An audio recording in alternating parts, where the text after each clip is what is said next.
Thank you for taking the time to watch this episode of Life Support. If you enjoy the content, we would ask that you like it, hit subscribe, and share it with your friends. Hey, welcome to Life Support. I'm so glad you're with us. What we do in this program is we love to tell stories and talk about how Jesus intervenes and changes lives. And I hope you'll be encouraged today. We have a very special guest with us. His name is Jay Grossman. He's got a great story to tell about how Jesus has changed him, and we're going to talk a little bit about his story. And Jay, I'm so glad you dropped by. Thanks for being here. Thank you, Paul. I'm glad to be here. Well, we're going to tell a story of redemption, right? And how God has taken your life and done amazing things. So take me kind of back to the beginning of where your story starts and kind of the Reader's Digest version of how you got to where you were and now kind of where you are today. Great. Thanks, Paul. Yeah, so we can kind of start out. I was born in Seoul, South Korea, and came to the United States in 1972 as an 8-month-old international adoptee. I was raised in an American family here in Minnesota. Growing up through much of my youth and young teenage years was really fraught with a lot of identity issues. Who I was as an individual, how do I feel accepted, being South Korean, raised in Minnesota with a white family, going through the experience of identity crisis, loss of culture, loss of language, not really being able to understand or express how I felt and challenges I had growing up. Especially because I grew up in a rural community too, so there wasn't a whole lot of diversity out there. There were 2 other Korean adoptee girls that were in my same grade, but as teenagers we're not very in tune with expressing our thoughts or emotions around identity. We all just kind of wanted to be the all-American child and be accepted in that way. Yeah. So that's really where a lot of the challenges began, was with my personal identity. And just trying to work that out. Absolutely. Mm-hmm. A lot of that came out behaviorally. I can remember back even into young elementary years of theft being an issue as a way to try and regulate my emotions and find that interpersonal gratitude of achieving something or of accomplished something. And then growing into those teenage years, that risk behavior and reward began with drug use. Mostly marijuana was my drug of choice, and that became more prevalent as the years went along. Identity-wise, I had one foot on each side of the track. Mm-hmm. Yeah. On one side, I was raised in a well-to-do family. We were well-established, had financial means. My parents had great moral compasses, and by all means, we were kind of the Brady Bunch family, so to speak. Sure. We had our issues, but everything. Except you didn't have your own TV show. Other than that, you were all set. Yeah. We didn't. We had our issues, but things got resolved in a healthy manner. On the other side of the track, again, it was my behavioral and emotional regulatory concerns. Mm-hmm. I was an athlete. I played in almost every youth sport there was. Through high school, I was running cross country in the fall, played hockey in the winter, tennis in the spring. I was part of our high school student council. As far as church was concerned, I was also part of I was president of our church youth group for some years. So I've said that to people before. I said, I was the president of our youth group, and people now, they go like, excuse me, president of it? What? They don't even know that terminology anymore. But you were a leader then, obviously. I was. And, part of that was my desire to be liked. I excelled and tried to find ways to engage with individuals socially, find that external rewards and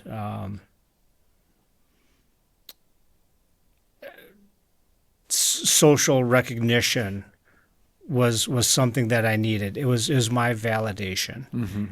But when that validation wasn't there, again, that's when the other side of my identity came around, where that validation on the criminal and social subculture side came out.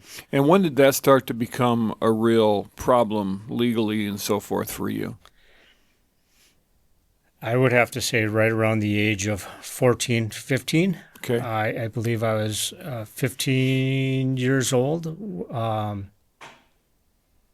when I started getting actually arrested by the police for shoplifting or theft-related incidents.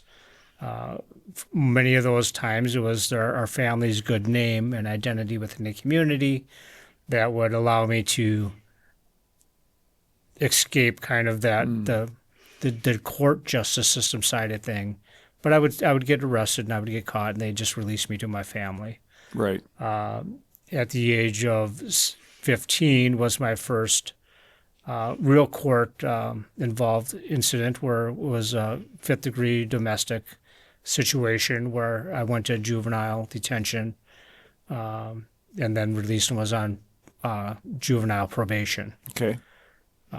So it was starting to ramp up a little bit at that point. It was. It was. And a lot of inside you're just thinking, or something's driving you inside to fit into. You're still searching for identity at this point, and that's kind of the bottom line issue as you look back, and you can kind of identify that now. Yeah, of course. Like with many of us, hindsight's 20/20. Yeah, of course. Yep. Seeking social validation, that identity of who am I, and realizing that I was forming my identity through peer recognition or external rewards. My identity wasn't based on something that was internal, a feeling of acceptance and stability that I had. So yes, that was the beginning of the turbulent lifestyle. And again, as an adoptee, kind of those misconstrued core beliefs of, well, you adopted me, you need to take care of me. And my family's financial status in the community, I felt entitled to more than what I was receiving. Right. Even though I was being well taken care of, it was always, I'm entitled to more. Okay. And so maybe the best way to put it, you're getting a little bit more trouble now, and the behavior is getting a little bit more serious at this point. Absolutely. It became more serious, where burglarizing friends of families or neighbors' homes, the risk level started escalating as far as what I was getting involved with on the criminal justice side of things. Okay. Again, that was also fueled kind of by that anger and resentment towards my parents as well.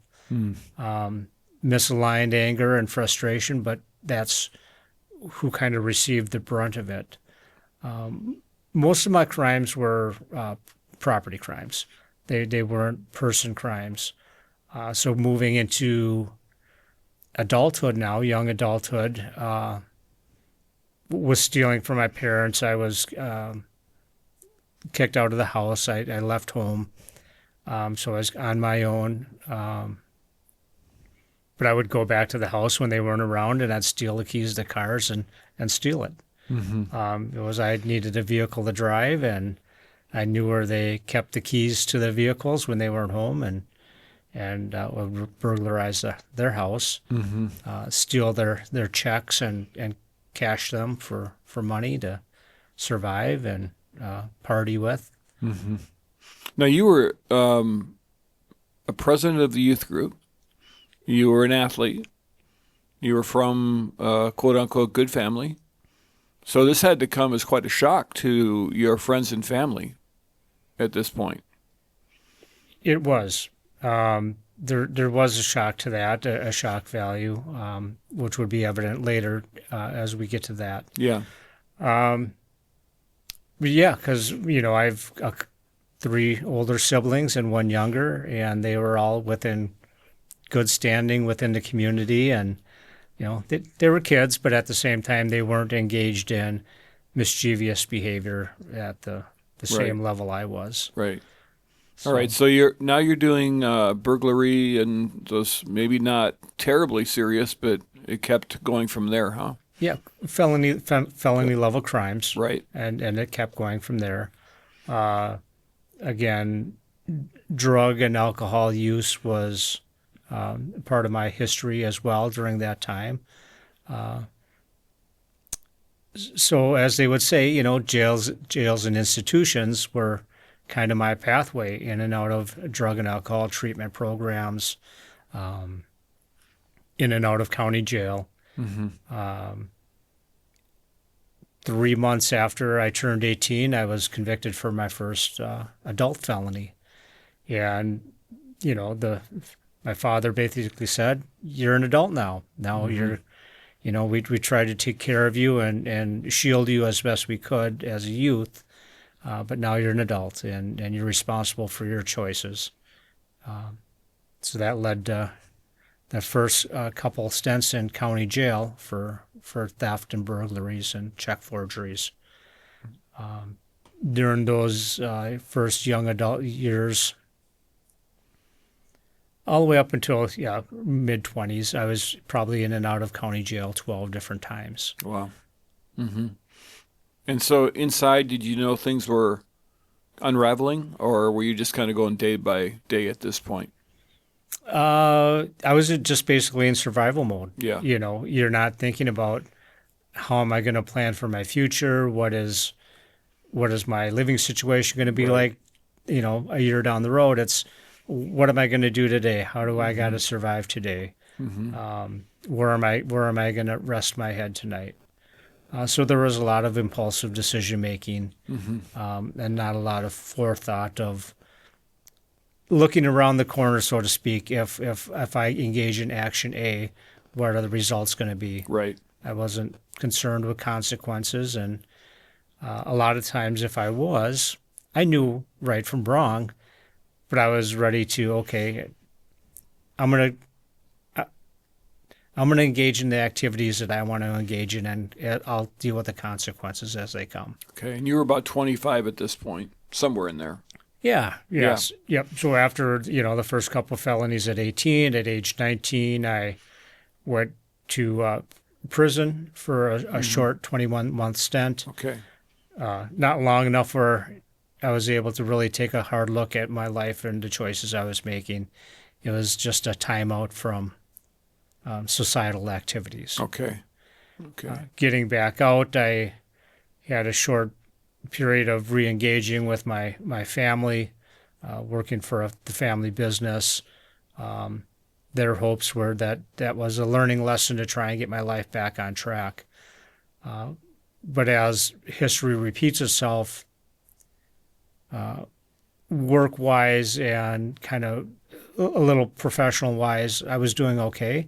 It was just the social and extracurricular activities and social peer group that I continued to associate with, which continued to lead that down the wrong path. Okay. And so at this point, where was God in your life? Any part of your life at all? When I was in trouble, I prayed. Yeah. It was awful. Right. Yeah. It's the jailhouse prayer. Lord, help me out of this, and I won't do it again. Sure. But the reality was, growing up in a Christian family, going to church on Sundays, again, president of our church youth group. Right. For my later high school years, I went to Minnehaha Christian Academy in South Minneapolis. Mm-hmm. I knew God. I could walk you through the Bible, but I never allowed the Bible to walk through me. I never internalized what that relationship or how God works through people. Right. So that was my famous saying was, yes, I could walk you through the Bible. I could tell you the stories. I could tell you the characters, but I never develop that relational side with God. Right, right. And so, what was the impetus then for you to re-examine your life with Christ? In 1998, after a series of being in and out of county jail, being alienated from my family, for mostly self-imposed reasons, just that anger towards them. I was pushing them away, and the prison stint and drugs and alcohol. I committed a violent offense, and that led me to incarceration in the day before Thanksgiving in 1998. And while in county jail, during those first months after being charged and kind of moving towards the trial phase, I wanted kind of one last Hail Mary pass, so to speak. Again, it was still part of that manipulative thinking, that manipulative behavior that I entertained at that time in my life. We were all aware that you can go into any jail chaplain's office and they've got hundreds of Bibles available for individuals to read and to have. But I decided to write a Korean church. And I wrote them and said, "Hi, my name is Jay. I'm a Korean adoptee. I'm in jail. I want a Bible." I wanted the not the standard Bible that is stacked in hundreds in the jail library. I wanted a personal Bible and to see if a church would respond. About 6 months later, I was called down to an interview room at the jail, and I thought that it was just another investigator, court services person, wanted to talk to me about my court case. But it ended up being a very blessed Korean pastor who worked with Korean adoptees. Oh. He had a Korean adoptees ministry organization, and his mission was to share the love of God with adoptees because of all the challenges that we had as transracial adoptees. So we began our spiritual counseling or spiritual mentoring about once a month during the next 12 months of my jail time prior to trial and sentencing. And through that time, it was all right, let's see how I can use you. Yeah. Let's see how this relationship goes, and I can continue to navigate that space. But that persistent mentoring, that persistent love that he continued to share during those spiritual counseling sessions